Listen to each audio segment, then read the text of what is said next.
Olá pessoal, o meu nome é Alan Alencar e hoje nós vamos falar sobre as vias de transdução induzidas após a ativação de receptores catalíticos, ou seja, receptores que têm atividade enzimática. Essa aula é direcionada à grade curricular da disciplina de Princípios de Sinalização e Transdução Celulares. Em relação às vias de transdução induzidas ou ativadas por receptores catalíticos, essas vias elas são bastante, como é que eu posso dizer, abrangentes. O que eu estou querendo dizer? Receptores catalíticos não são somente receptores que são sinase de tirosina. Existem outros subtipos de receptores que também são classificados como receptores catalíticos, a exemplo dos receptores que se ligam à enzima chamada de guanililciclase, que a gente também vai falar nos próximos capítulos de nossas aulas, tá?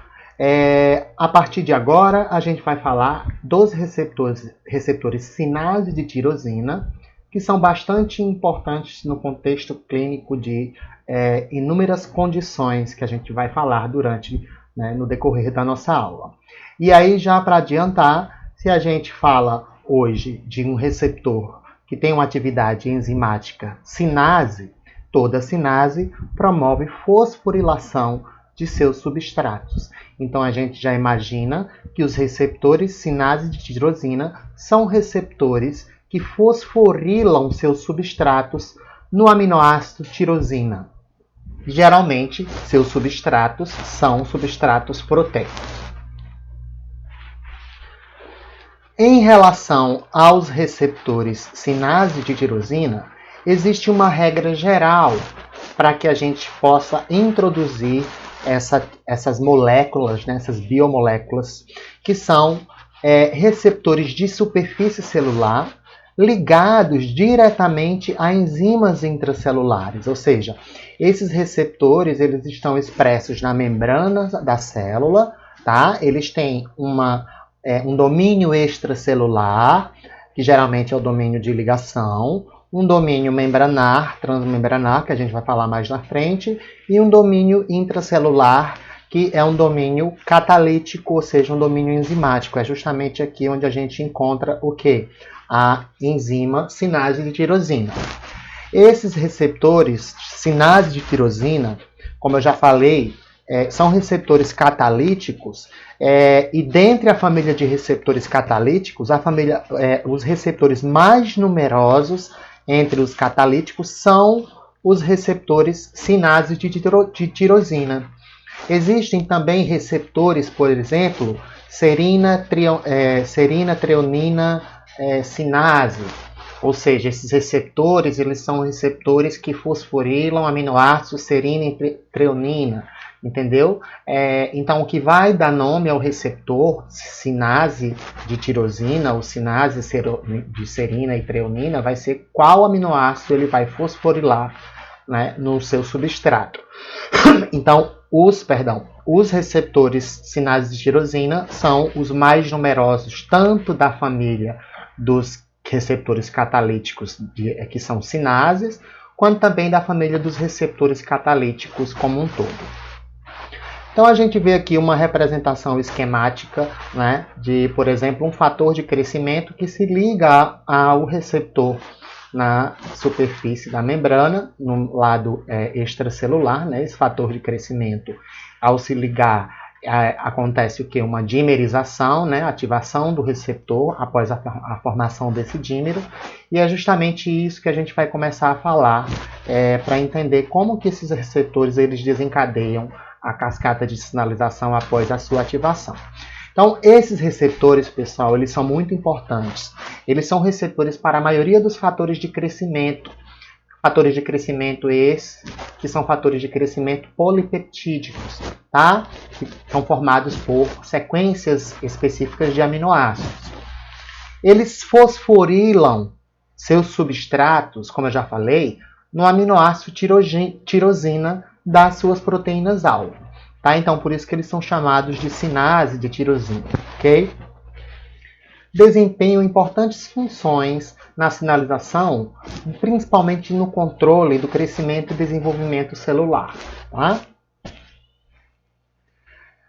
Em relação à organização estrutural, esses receptores eles compartilham, né, uma estrutura comum, ou seja, existe um domínio extracelular, que é o domínio N-terminal, que apresenta uma alfa-hélice, e esse domínio, aqui a gente tem 3 exemplos de receptores. Por exemplo, essa figura aqui do lado esquerdo é a figura do receptor do EGF, essa segunda figura do receptor de insulina e essa do receptor do fator de crescimento derivado de plaquetas, que é o PDGF. Tá? O EGF é o fator de crescimento epidérmico. Mas olhando aqui para a parte externa desses 3 receptores, todos eles apresentam um domínio extracelular em alfa-hélice, e esse domínio é um domínio N-terminal e é o domínio de ligação do ligante. Tá? Existe também, estruturalmente, a parte transmembranal, o domínio transmembranar desses receptores, todos eles apresentam, e existe o domínio intracelular, que é um domínio C-terminal, ou carboxy-terminal, por isso que é chamado de domínio C-terminal, que é justamente o domínio que tem atividade catalítica, atividade enzimática, que é denominada de sinase de tirosina, né? Atividade catalítica para a fosforilação de aminoácidos tirosina. Então, essa seria basicamente a organização estrutural desses receptores. A maioria dos receptores sinase de tirosina é constituída de apenas uma cadeia de polipeptídicos. Então, eu vou voltar aqui nesse slide e queria que vocês, por favor, acompanhassem a seta. Se a gente observar o receptor do EGF e o receptor aqui, ó, do PDGF, eles são constituídos por uma única sequência polipeptídica. Mas existe uma exceção, onde a gente pode citar o receptor da insulina, que é formado por 2 sequências polipeptídicas e não apenas uma. Tá? Então, na maioria dos casos, os receptores sinase de tirosina eles são constituídos de polipeptídeos únicos, com exceção do receptor da insulina, que é um receptor dimérico, ou seja, ele é, em seu estado inativo, formado por 2 pares de cadeias polipeptídicas, com a parte extracelular N-terminal, transmembranar, e com a parte citosólica, que é a parte catalítica, sinase de tirosina. Em relação ao processo de ativação desses receptores, independentemente desses receptores eles serem constituídos por uma única sequência ou por 2 sequências de aminoácidos, né, cadeias polipeptídicas, é importante que a gente saiba que sempre, para que esses receptores sejam ativados, é necessário que haja do lado extracelular, né, no domínio extracelular N-terminal, a ligação do ligante, que vai ser o quê? O agonista. Um exemplo que a gente pode citar seria o quê? Fatores de crescimento, como a gente falou anteriormente. Né? Então, essas substâncias, elas se ligam, por exemplo, aqui, olha só esse fator de crescimento, se liga no domínio extracelular, que é o domínio de ligação para o ligante, e aí o que é que vai acontecer? Quando esse, por exemplo, fator de crescimento ou ligante se liga no domínio extracelular, o domínio extracelular, se ele for formado por apenas uma sequência de aminoácidos, né, uma cadeia polipeptídica, após a ligação do ligante do fator de crescimento, vai haver o processo de dimerização. E essa dimerização é induzida justamente quando o ligante se liga no domínio N-terminal extracelular. Tá? Existe uma curiosidade. Se a gente observar esse fator de crescimento aqui, e como exemplo a gente pode citar o PDGF e o NGF, o PDGF, que é o fator de crescimento derivado de plaquetas, e o NGF, que é o fator de crescimento neural, eles são ligantes, ou seja, são moléculas diméricas. Se a gente observar esse fator de crescimento aqui, ele tem duas bolinhas. Está indicando o quê? Que ele, em seu formato, né, ou seja, sua estrutura já é uma estrutura dimérica. E aí é muito importante dizer que quando esses fatores de crescimento ou esses ligantes de receptores sinais de tirosina precisam ativar esses receptores, eles conseguem ativar, como é que se diz, de uma forma muito mais simples, comparada a ligantes que têm uma estrutura monomérica. Ou seja, como estou falando aqui para vocês, né, que alguns fatores de crescimento são dímeros. E aí, pelo fato deles serem dímeros, né, por serem formados por duas sequências, né, de biomoléculas, no caso, fatores de crescimento geralmente são formados por sequências de aminoácidos, né? Esses receptores eles vão fazer o quê? Eles vão induzir a dimerização. Receptores não, perdão, pessoal, esses ligantes, o fator de crescimento dimérico. Ele precisa induzir a dimerização do receptor para o receptor ser ativado? Sim. Mas eles induzem essa dimerização diretamente porque eles se ligam, por terem já um formato dimérico, simultaneamente em dois receptores irmãozinhos. Ou seja, esse receptor aqui, ó, que eu estou circulando com o cursor do mouse, é irmão desse outro. E aí o fator de crescimento, pelo fato de ser dimérico, ele se liga ao mesmo tempo nesse receptor 1 e nesse receptor 2, e a dimerização ela ocorre diretamente porque o fator de crescimento per si já induz a dimerização, porque ele é dimérico. Então, quando ele se liga nesse receptor 1 e nesse receptor 2, já ocorre a dimerização. Entretanto, outros fatores de crescimento que não são diméricos, ou seja, são monoméricos, ao exemplo do fator de crescimento epidérmico, ele tem só uma bolinha dessa. Quando ele precisa ativar o seu receptor, ele vai precisar se ligar no domínio extracelular. Além disso, induzir uma mudança conformacional, tanto nesse receptor quanto no irmãozinho dele, e é essa mudança conformacional a responsável por fazer a dimerização do receptor. Então, só para resumir, quando o ligante é monomérico, a dimerização do receptor vai ocorrer devido a uma mudança conformacional induzida pelo ligante, pelo agonista, tá? Pela molécula que vai ativar o receptor. Agora, se o ligante for dimérico, a dimerização ela vai ocorrer não diretamente por necessidade de mudança conformacional, e sim porque o próprio fator de crescimento já apresenta duas subunidades que se ligam aos receptores ao mesmo tempo, e aí esses receptores se dimerizam, tá? Então, muito importante, o processo de ativação de receptores sinais de tirosina ocorre a partir do momento em que o ligante se liga no domínio extracelular, que seja monomérico, que seja dimérico, o ligante, né? Induz ou não mudança conformacional, mas o importante é que sempre para que esses receptores sejam ativados, haja o quê? Dimerização dos mesmos, tá? Depois que ocorre a dimerização, se vocês observarem aqui no interior, existem duas setas contrárias, uma desse receptor ligando esse receptor com o irmãozinho dele e vice-versa, e aqui a gente tem dois grupos fosfatos. Então, o que é que ocorre depois da dimerização desse receptor? Ocorre um processo de autofosforilação cruzada dos domínios intracelulares para que eles sejam ativados, ou seja, para que o dímero formado seja ativado, é necessário que esse receptor número 1 fosforile o domínio catalítico intracelular do receptor 2 e é necessário que o receptor 2 fosforile o domínio catalítico do receptor 1 para que haja a ativação total do receptor sinase de tirosina. Então, Para que haja ativação do receptor sináptico de tirosina, o primeiro processo que precisa acontecer é a ligação do ligante e dimerização.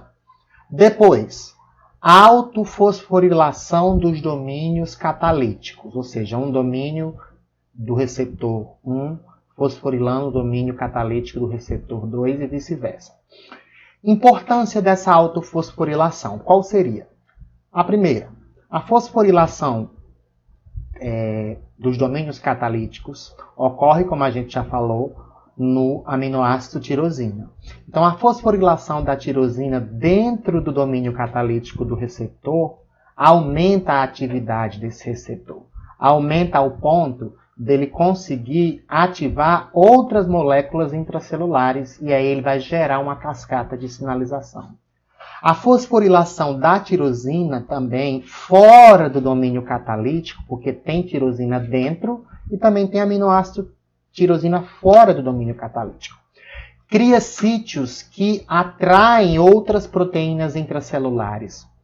E aí essas proteínas intracelulares, ao serem atraídas e se ligarem aqui nesses domínios catalíticos ativados após a dimerização e autofosforilação, elas começam, essas proteínas, a serem ativadas, tá? E aí uma sinalização intracelular é iniciada, principalmente porque depois que ocorre a autofosforilação de tirosina dentro do domínio catalítico e fora do domínio catalítico, o receptor é ativado, e aí, ao ser ativado, essa parte intracelular ela vai simplesmente promover o recrutamento de proteínas adaptadoras, tá? E essas proteínas adaptadoras, elas têm um domínio chamado de domínio SH2, que é um domínio que contém 100 aminoácidos. Tá? Existem inúmeras proteínas adaptadoras, mas é muito importante que a gente saiba que após o processo de dimerização, autofosforilação dos domínios catalíticos, o receptor ele é ativado. E aí, quando ele é ativado, ele recruta proteínas adaptadoras que contêm domínios SH2. E esses domínios SH2 são específicos, eles estão presentes em todas as proteínas adaptadoras que a gente vai falar.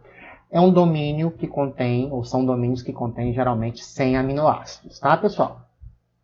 E aí, recrutamento dessas proteínas intracelulares, depois disso, vai ocorrer o quê? Ocorrer o que a gente falou, uma cascata de sinalização que eu vou representar agora para vocês, todo o processo, através de uma animação. Então, vamos lá, olha só. Essa bolinha roxa aqui é o ligante. E a gente está vendo que ele é um ligante monomérico, né? Porque se ele fosse dimérico, o processo de dimerização seria mais tranquilo de acontecer, mais fácil, mais rápido. Mas como ele é um monômero, o que é que acontece? Essa molécula, ela vem, ela se liga na parte extracelular N-terminal, no domínio de ligação, ela promove uma mudança conformacional nesse receptor e, ao formar um dímero devido à mudança conformacional, né, esse dímero agora vai fazer o quê? Vai se autofosforilar e atrair proteínas adaptadoras, proteínas essas que têm domínios SH2, que são os domínios com aquela sequência de 100 aminoácidos. E aí, quando essas proteínas adaptadoras elas são recrutadas e se ligam à parte catalítica intracelular do receptor, elas começam a atrair outras proteínas, ou seja, outras proteínas vão se ligando e aí essas proteínas elas são proteínas que também são proteínas adaptadoras e que começam a dar início à cascata de sinalização intracelular, tá? Então, o que foi que aconteceu? A ativação do receptor pelo ligante de dimerização, autofosforilação, recrutamento de proteínas adaptadoras SH2, recrutamento de outras proteínas adaptadoras para dar início ou darem início à cascata de sinalização intracelular. Tá? Então, se a gente observar aqui, essa figura ela está mostrando exatamente o que a gente representou no slide anterior. O fator de crescimento, nesse caso aqui é dimérico, né? Dimerização do receptor, a gente tem a primeira proteína adaptadora com domínio SH2 ligada lá no domínio catalítico que já está ativado, foi fosforilado. Ligado a essa proteína existe uma outra molécula, que é uma outra proteína adaptadora, que começa a ser o quê? Recrutada, se liga aqui nessa parte, né, do complexo receptor proteína adaptadora SH2, tanto desse lado quanto também do outro lado, ou seja, ambos os domínios intracelulares do dímero ativado vão recrutar proteínas adaptadoras que começam a se ligar, e no momento em que elas são ligadas, elas se associam a essa alça intracelular do receptor fosforilado e ativo, elas são ativadas. Então, esse recrutamento de proteínas adaptadoras, né, com domínios SH2 constitui, né, o recrutamento e a associação dessas proteínas constitui a primeira etapa na transmissão intracelular iniciada por ligantes extracelulares, ok, pessoal? E aí depois, essas proteínas que já estão ativadas, elas começam a recrutar outras proteínas com domínios SH2. E aí uma vai se associando à outra e a gente vai ter o quê? A ativação de uma cascata de sinalização intracelular. Ou seja, uma proteína vai ativando a outra de forma sequencial, tá? Então, eu dou aqui exemplos de proteínas adaptadoras que foram ativadas após a ligação aos domínios catalíticos que já foram associados ou que se associaram a outras proteínas adaptadoras com domínios SH2, tá? Então, exemplos de proteínas adaptadoras, existem inúmeras que a gente vai citar aqui, tá? Eu estou mostrando aqui essa imagem de uma proteína que ela é uma proteína adaptadora, que é a CBL. Na verdade, eu trouxe ela mais como uma proteína adaptadora para representar para vocês, mostrar para vocês como que essas proteínas elas funcionam. Elas têm regiões adaptadoras, mas também têm regiões enzimáticas. A região adaptadora dessas proteínas é a região que se liga, por exemplo, a quem? A proteína que vai ativá-la.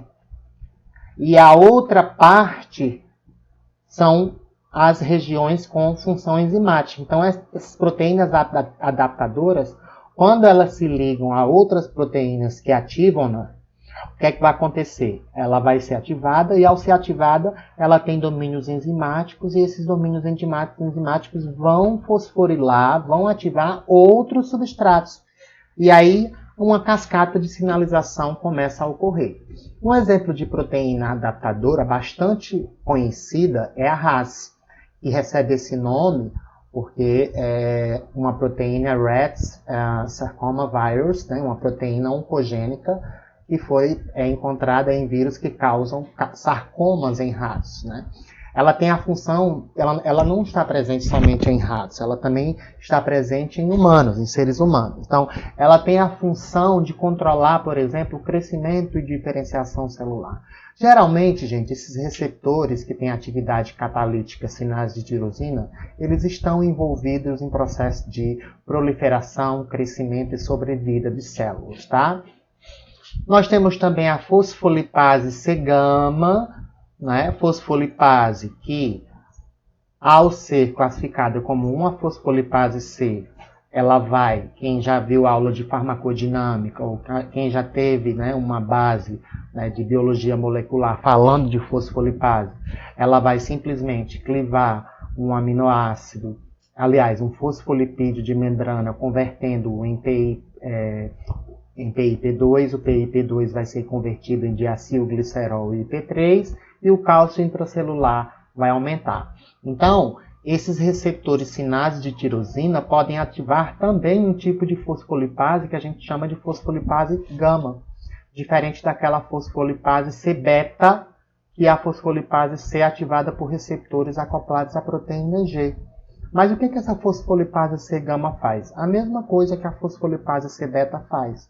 A diferença é que a fosfolipase C-gama é uma proteína adaptadora ativada por receptores sinase de tirosina, enquanto que a fosfolipase C-beta é uma proteína que é ativada por receptores acoplados à proteína G, tá? Outros exemplos de proteínas adaptadoras, a GRB2, a SOS, a IRS, que é o substrato do receptor de insulina, a SH. Então, existem inúmeras proteínas adaptadoras que se ligam a receptores sinase de tirosina para serem ativados e desencadear os seus efeitos biológicos, tá? Olha só, RAF, MEC, MAPC, ou MAP-sinase, MAPK, né? MEC, PI3-sinase, acho que vocês já devem ter ouvido falar nessa proteína, principalmente no que diz respeito às ações da, da insulina. Tá? PKB ou AKT, a PKB é uma proteína sinase B que também é chamada de AKT, todas elas são proteínas adaptadoras, tá? Aqui agora a gente vai falar de proteínas sinases que são ativadas por mitógeno, ou seja, elas não são proteínas adaptadoras. As proteínas adaptadoras, as mais importantes que a gente falou, foram as que a gente falou até o slide anterior. Agora a gente vai falar de proteínas intracelulares que são ativadas por receptores sinase de tirosina, mas que não são classificadas como proteínas adaptadoras. Todavia, elas são ativadas por proteínas adaptadoras. Então, se eu voltar aqui o slide para vocês entenderem melhor, o que é que pode acontecer? O que vai acontecer é o seguinte, ó, o receptor foi ativado, primeiro aqui essas proteínas adaptadoras são ativadas, depois recrutam mais proteínas adaptadoras, e essas proteínas adaptadoras podem ativar outras proteínas no citosol dessas células, e essas outras proteínas, elas podem ou não ser proteínas adaptadoras. No caso das que a gente vai começar a falar agora, que a gente chama de proteínas intracelulares ativadas por mitógenos, né? Uma bastante conhecida é a MAP-sinase, elas não são proteínas adaptadoras, mas elas são ativadas por proteínas adaptadoras. E por que elas são chamadas de proteínas intracelulares ativadas por mitógenos? O que é um mitógeno? Gente, mitógeno é tudo que faz com que a célula entre no processo de mitose. Tudo que faz com que a célula se prolifere. Né? Então, por exemplo, fatores de crescimento podem estimular a proliferação celular. E sempre que houver proliferação celular, essas sinases que são ativadas por mitógenos, elas são expressas no interior da célula e geralmente elas são ativadas por esses receptores de sinase de tirosina. Quando ativados, recrutam as proteínas adaptadoras que vão ativar, por exemplo, proteínas ERK, tá? Proteínas JNK ou JNK, né? ERK, que pode ser ERK1 e ERK2, também existe ERK5. Existe também uma MAP-sinase chamada de MAP-sinase P38, que existe em 3 isoformas, P38-alfa, beta, gama. Tá? O que eu queria que vocês entendessem dessas proteínas que vão constituir ou que vão fazer parte da cascata de sinalização da maioria dos receptores sinais de tirosina envolvidos na proliferação celular, é que essas subfamílias, né, dessas proteínas são proteínas intracelulares que são ativadas por receptores sinais de tirosina. Não são proteínas adaptadoras, mas participam do processo de sinalização que vai gerar, por exemplo, a proliferação de células. Tá? Um exemplo que a gente tem aqui, ó, síntese de proteínas envolvidas em diversos processos celulares, como proliferação, sobrevida, apoptose, metabolismo, etc. Essas proteínas sinases, né, ativadas por mitógeno, que a gente falou aqui, elas podem induzir esses efeitos biológicos. Então aqui a gente tem uma representação esquemática bastante ilustrativa, que vocês encontram no livro de farmacologia Hangdale, 8ª edição. Aqui a gente tem o receptor do fator de crescimento, na sua forma monomérica. O ligante se ligou, mudança conformacional, formou o dímero, autofosforilação, e aí vem a GRB2, que é uma proteína adaptadora, se liga aqui no domínio catalítico e a GRB2 ativa a RAS, que é uma outra proteína adaptadora. A RAS ativa agora quem? RAF, MEP, MAP-sinase. Quinase é um nome obsoleto, tá? E essas proteínas aqui que são ativadas pelas adaptadoras, que seja a RAS, né, principalmente, a GRB2 ela ativa a RAS. E a RAS começa a ativar as proteínas sinases que são ativadas por mitógeno. Quem é o mitógeno? O fator de crescimento. Então a gente vai ter todas essas proteínas intracelulares ativadas por mitógeno, que também são sinases, uma fosforilando a outra. Olha, a RAF fosforila a MEC fosforila a MAP-sinase, e a MAP-sinase vai lá para o núcleo estimular a transcrição gênica. E sempre que a transcrição gênica é ativada, né, a gente pode imaginar que ocorre o quê? Síntese de proteínas. E o que é que essas proteínas sintetizadas fazem? Elas geralmente estão envolvidas nesses processos celulares, como proliferação, sobrevida, apoptose, metabolismo, por exemplo, a insulina. A insulina faz isso. O receptor da insulina é do tipo sinase de tirosina. Então a insulina é um fator de crescimento? É. Inclusive existem pessoas que, hoje em dia não, mas um pouco mais do passado, tomavam insulina como anabolizante, né? Enfim, anabolizante porque ela causa a proliferação, por exemplo, de células musculares esqueléticas e aí o cara vai hipertrofiar o músculo. A insulina ela não participa somente de processos metabólicos e a gente vai falar um pouco sobre isso, tá? Então, vamos entender, por exemplo, como que a insulina, gente, ela causa alteração da expressão gênica. Como que a insulina faz isso aqui que eu acabei de mostrar nesse slide? Síntese de proteínas. Eu montei essa animação aqui e aí eu já mostrei a insulina ligada no receptor. A gente lembra lá do começo da aula que a insulina ela tem um receptor que em sua forma inativa já é dimérico, tá? Perdão. E aí o que é que vai acontecer? Quando a insulina se liga, ela simplesmente vai fazer o quê? Só ativar o receptor para que ele seja autofosforilado. Então eu já coloquei aqui adiantando para a gente ganhar tempo o receptor de insulina já na sua forma ativada. Ou seja, ambas as alças intracelulares já foram ativadas. E aí o que é que a insulina faz? Ela induz, quando a ativação desse receptor acontece, o recrutamento de uma proteína adaptadora chamada de RS1.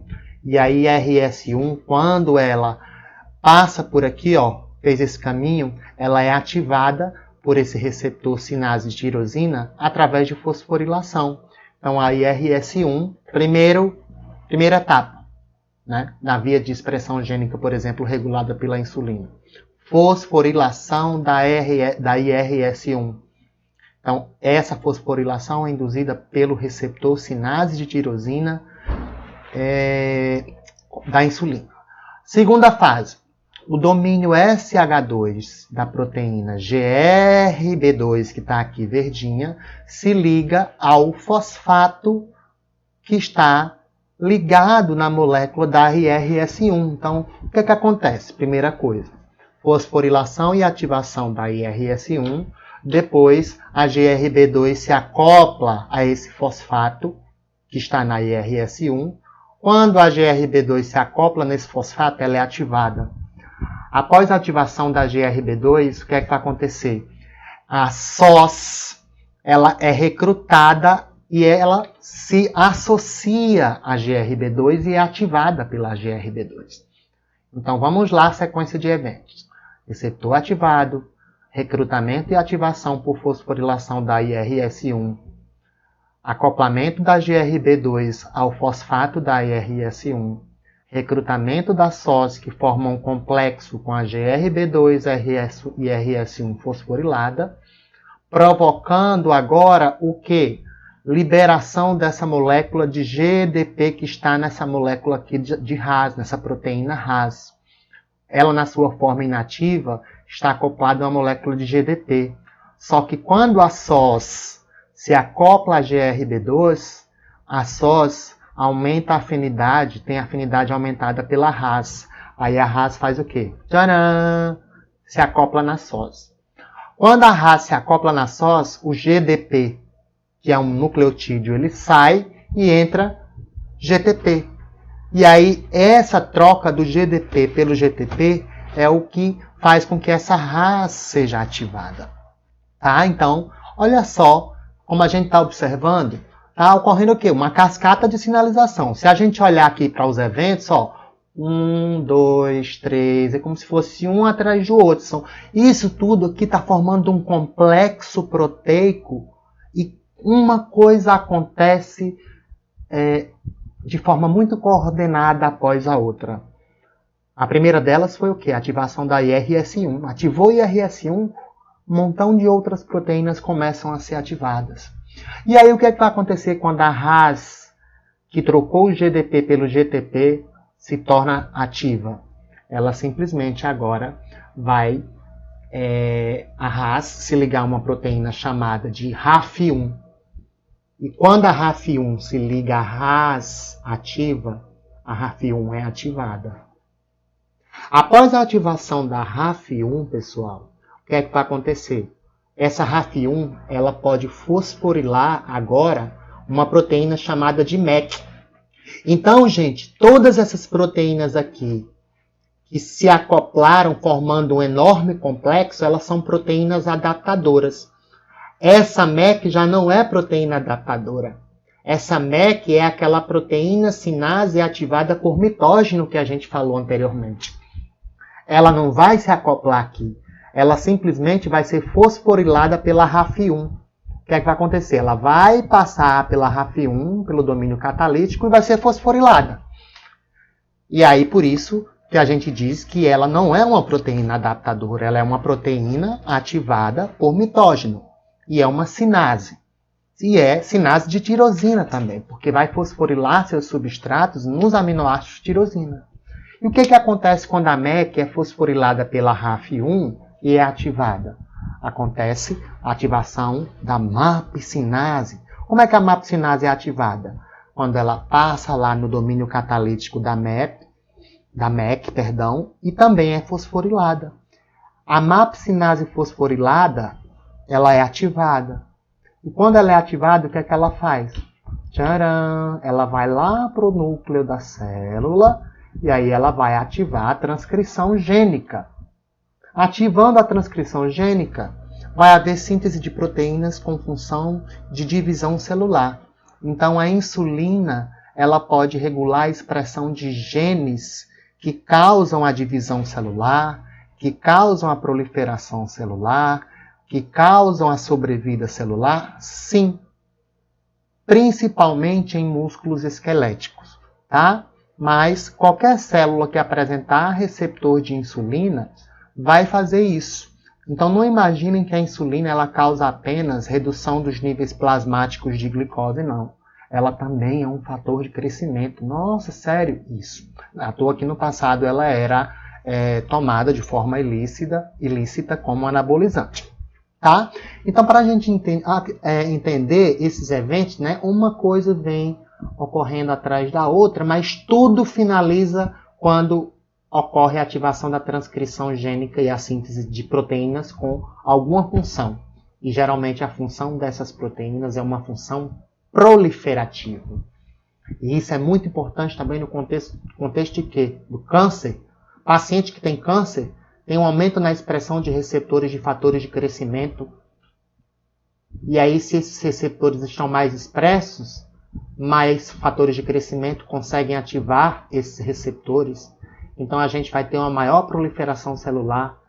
Se ocorre uma proliferação celular maior do que o fisiológico, isso se torna fisiopatológico.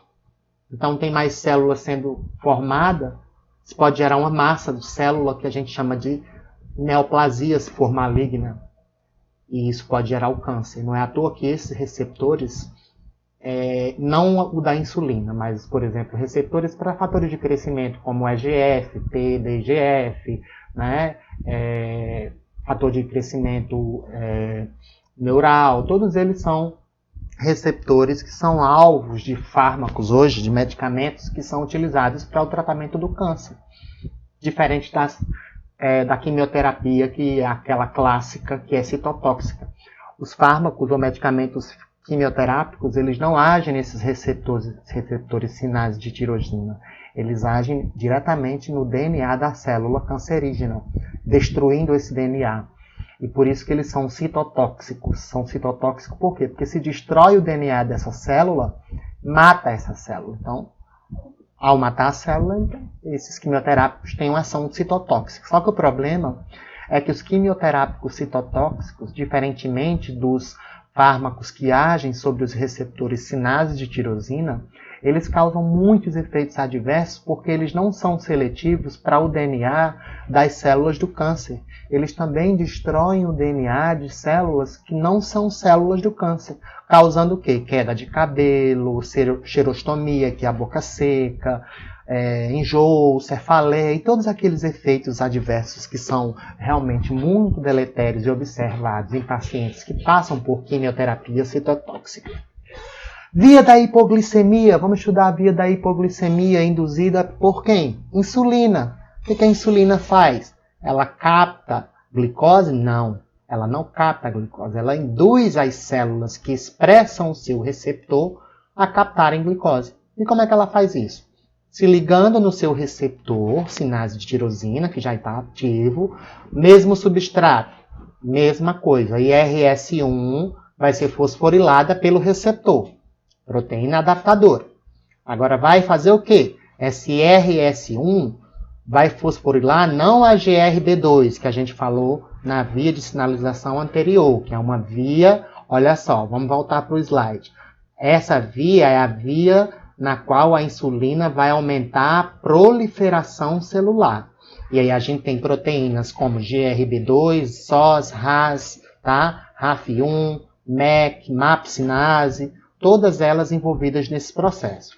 Quando a gente fala da via da hipoglicemia, a IRS1 também está presente, mas ela vai ativar outras proteínas intracelulares. Ou seja, quando ela é ativada pelo receptor da insulina, por fosforilação, no fosfato se liga uma proteína chamada de PI3 sinase. E o que é que essa PI3 sinase faz? Ela é ativada, ou seja, ela é fosforilada, e ao ser fosforilada, ela converte essa molécula aqui, desse fosfolipídio de membrana, que eu aumentei aqui o tamanho dele, o PIP2 em PIP3. Então ela faz isso, ó. A PI3 sinase é assim chamada justamente porque ela sintetiza PIP3, tá? Então ela é chamada de PI3, tá? Porque ela, ao ser fosforilada, gera a partir do PIP2 o PIP3. E olha, um PIP3 fosforilado, tá? Então ela tanto converte o PIP2 em PIP3, quanto também fosforila o PIP3. E aí o PIP3 ativo, o que é que vai acontecer? Existe uma proteína chamada de PKB, que também é conhecida como AKT, mas é muito mais denominada como proteína sinase B. Ela vai ser ativada por quem? Pelo PIP3. Foi sintetizado o PIP3, PKB é ativada. Ativou PKB, olha aqui, PKB ativa, eu mudei aqui o slide, mostrando que para que ela seja ativada, ela precisa do PIP3. E aí o que é que o PIP3 faz? Estimula a fosforilação da PKB que vai ser ativada. Quando a PKB é ativada pelo IP3 gera seus efeitos, o que é que ela faz? Ela simplesmente vai lá numa proteína chamada de de GSK3, que está na sua forma inativa, né? Fosforilada, e quando a PKB fosforilada promove fosforilação da GRK3, ela faz com que a GRK3 fique no seu estado inativo. Para que a gente entenda melhor o que eu estou querendo dizer aqui,